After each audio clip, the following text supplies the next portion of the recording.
"I am sorry, Mr. Harrison, but there is a temporary hold on your account due to unforeseen security protocols. We cannot process any transactions right now," the bank teller stated, her voice a cool, practiced monotone.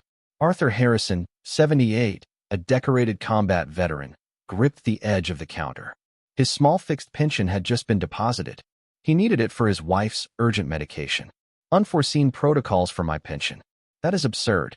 The teller just offered a pamphlet with a helpline number. 7 minutes later, as Arthur sat defeated on a lobby bench, the bank's main glass doors swept open and the stern-faced chief executive officer of the entire banking corporation strode in, heading straight for the manager's office with a look like thunder. "If you believe our heroes deserve better than bureaucratic brick walls, type honor below." Arthur Harrison lived a life carved by discipline and quiet resilience. His small apartment, shared with his wife Martha, who suffered from a chronic respiratory illness, was a testament to his meticulous nature. Every bill was paid on time, every medication refill meticulously scheduled. His Army pension, earned over 30 years of service as a master sergeant in logistics, often in harsh and unforgiving environments, was their primary source of income. It was not much, but combined with Martha's small disability payment, they managed just. Arthur was a man of routine. The first Tuesday of every month, like clockwork, his pension was deposited. And like clockwork, he would visit their local branch of First National Fidelity Bank to withdraw enough cash for their monthly essentials, including the increasingly expensive co-pays for Martha's life-sustaining inhalers and nebulizer treatments. He had banked there for decades, knew most of the long-term staff by name, and had never encountered an issue. Today, however, was different. Martha had had a bad night, her breathing more labored than usual. Her specialist had called in a new, stronger medication, but it was costly, and the pharmacy would not release it without upfront payment. The urgency weighed heavily on Arthur as he approached the familiar counter. The teller was new, a young man named Kevin, barely out of his teens, with an air of someone who had memorized the rule book but not yet understood its purpose. He wore his bank uniform with a stiff formality that bordered on a scowl. "Can I help you?" Kevin asked, his tone flat, eyes already on his computer screen. "Yes, son," Arthur said politely, sliding his bank card and a withdrawal slip across the counter. "Arthur Harrison, I would like to withdraw $400. Kevin swiped the card, typed, then frowned. He typed again. His frown deepened. There seems to be an issue, Mr. Harrison." "An issue?" Arthur felt a familiar prickle of anxiety. "My pension was deposited this morning. I checked online before I left." "Yes, I see a deposit," Kevin conceded, still staring at his screen. "But the system has placed an automatic administrative hold on the account due to, and I quote, unforeseen security protocols being updated. It means no funds can be withdrawn or transferred until the hold is lifted by our central processing unit." Arthur was stunned. "A hold? But why? There has never been a hold before, and I need that money urgently. My wife is ill. Her medication." Kevin cut him off, reciting from what sounded like a script. "Sir, these holds are system-generated for customer protection during internal updates. I have no ability to override them at the branch level. The hold should automatically clear within 24 to 48 business hours." 48 business hours. Arthur echoed, aghast. That could be 3 or 4 actual days. Her medication cannot wait that long. This is my pension, not some suspicious wire transfer. Cannot you call someone, verify it? Kevin shook his head, a hint of impatience creeping into his voice. There is no one to call at the branch level who can lift a central processing unit hold.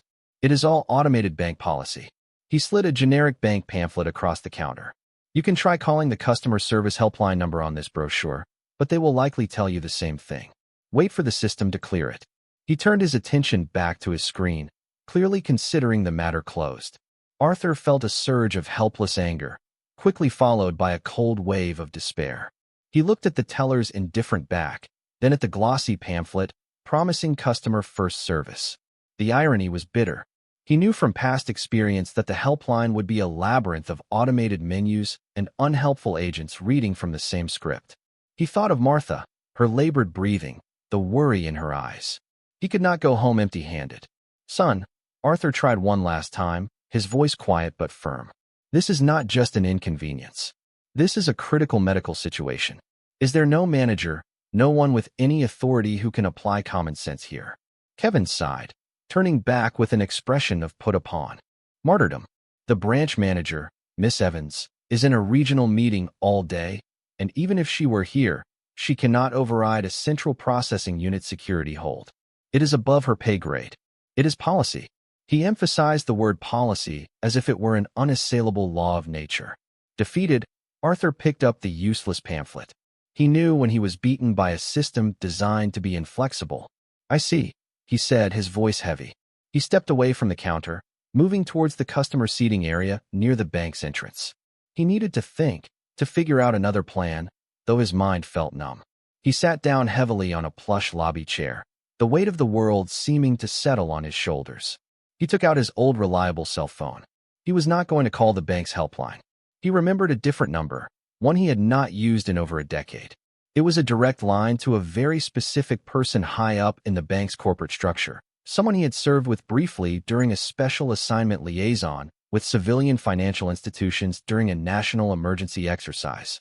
He had been given the number with the instruction, only if it is a true snafu, Harrison. A real system failure that is unjustly harming someone. This felt like that.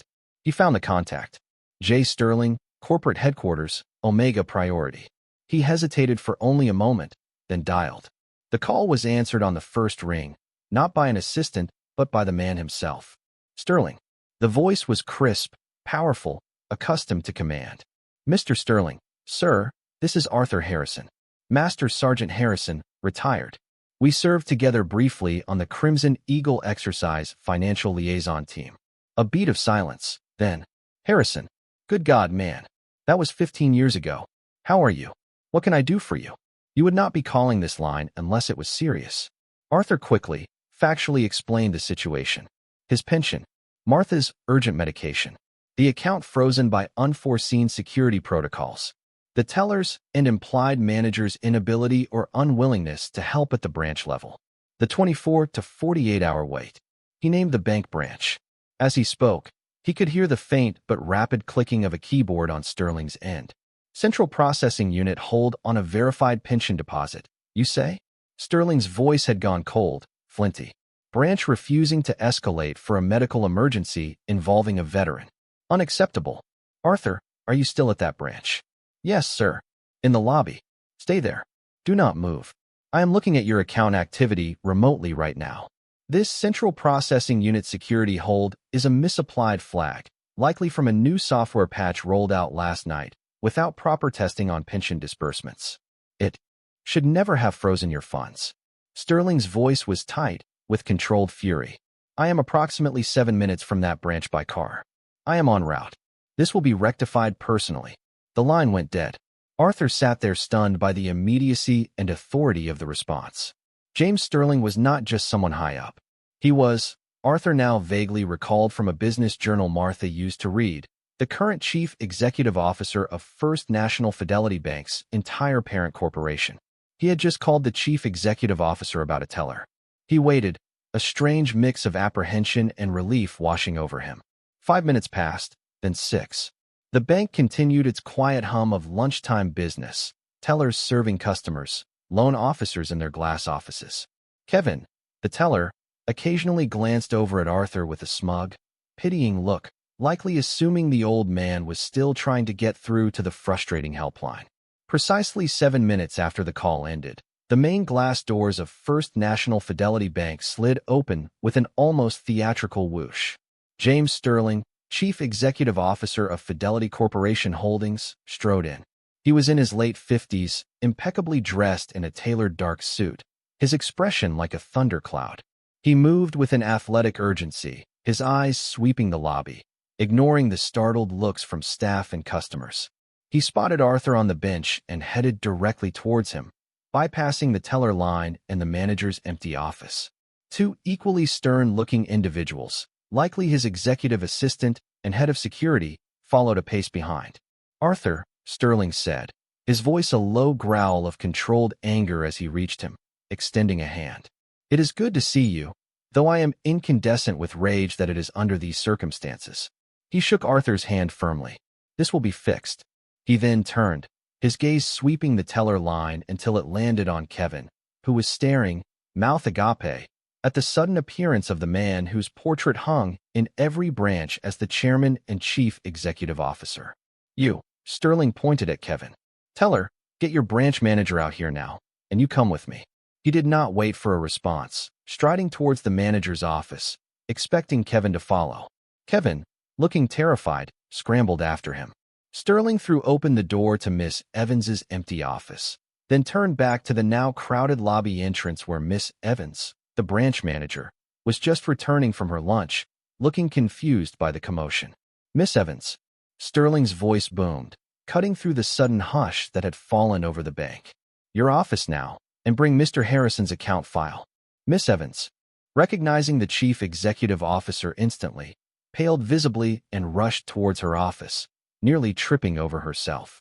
The entire bank floor seemed to freeze, all activity ceasing as the chief executive officer, the branch manager, and the hapless teller disappeared into the office with Arthur Harrison quietly invited to join them by Sterling's assistant. Inside the manager's office, the atmosphere was thick with tension. James Sterling did not sit. He stood, radiating displeasure.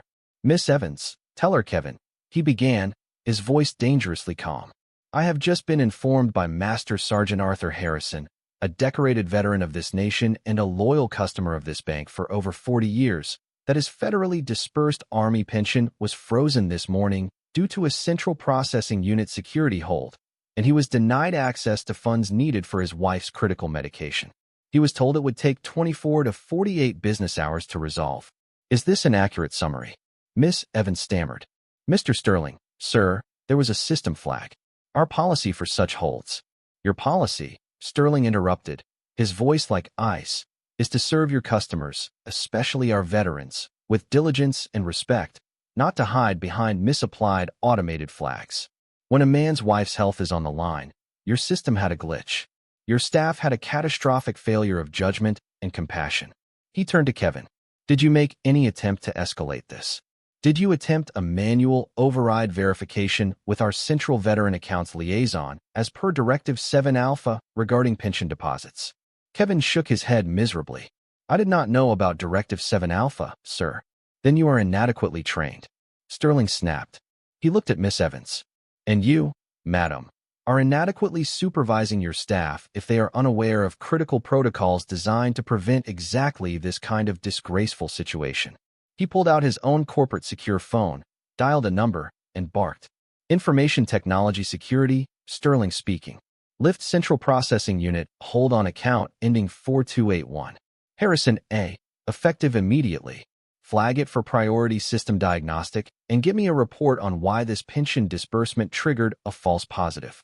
Now." He listened for a second. "Good." He hung up. "Mr. Harrison," Sterling said, turning to Arthur with a completely changed, respectful demeanor. "Your account is now fully accessible. Please let Miss Evans personally conduct your withdrawal. And as a profound apology from First National Fidelity, the funds for your wife's medication today are on the bank. In fact," he paused, "for the next 12 months, all of Mrs. Harrison's medication co-pays will be covered directly by my office's discretionary fund. It is the absolute least we can do." Arthur was speechless, shocked by the sudden total reversal. "Mr. Sterling, I thank you." "No, Arthur," Sterling said quietly. "Thank you for your service then, and for bringing this terrible failure to my attention now."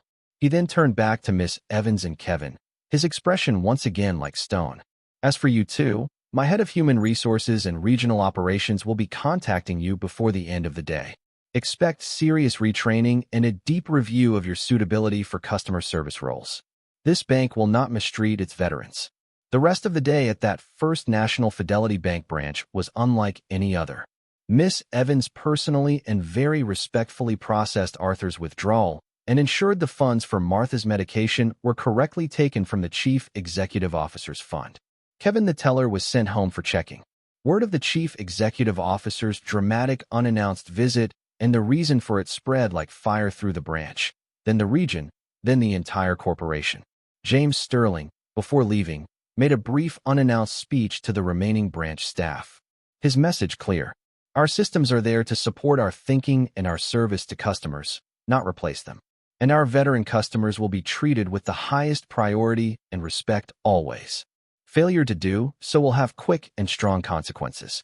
Arthur Harrison went home, got Martha her new medication, and sat with her in the quiet of their living room. The tension of the morning slowly faded. He felt a quiet sense of justice, not just for himself, but for all the other ordinary people, the veterans who often struggled against cold and flexible systems. Later that week, First National Fidelity Bank launched a new company-wide Veterans Priority Service program with dedicated liaison, simplified verification for pension accounts, and required empathy and specialized protocol training for all staff. It was, the internal memo stated, a direct result of a serious learning opportunity. Arthur never saw Kevin the teller again. Miss Evans was reportedly much more attentive to customer needs thereafter, and James Sterling, the chief executive officer, occasionally called Arthur personally just to check in. Two old soldiers from different battlefields connected by a moment of system failure and a strong act of leadership. Because sometimes it takes someone at the very top to cut through the red tape and remind everyone that behind every account number is a human being. And some human beings have earned a level of respect that no automated system should ever be allowed to freeze. Subscribe to this channel if you believe that honor and service should always unlock doors, not have them slammed shut by policy.